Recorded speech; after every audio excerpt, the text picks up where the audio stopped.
How to assemble multipurpose 8-shelf storage rack.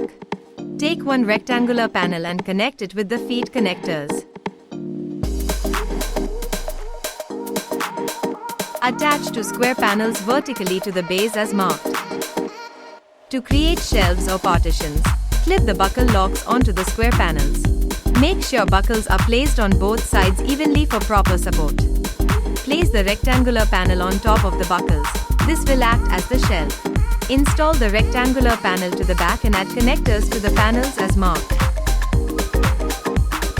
Finally, close the unit by adding a rectangular panel to the top. To add doors, take the door panel and install it in the front with connectors connecting it with the top panel as marked. Use a hammer to secure all joints for added stability. Follow the same steps to assemble the remaining sections and build the complete rack. Install the metal hooks on the side. Your multipurpose 8-shelf storage rack is ready.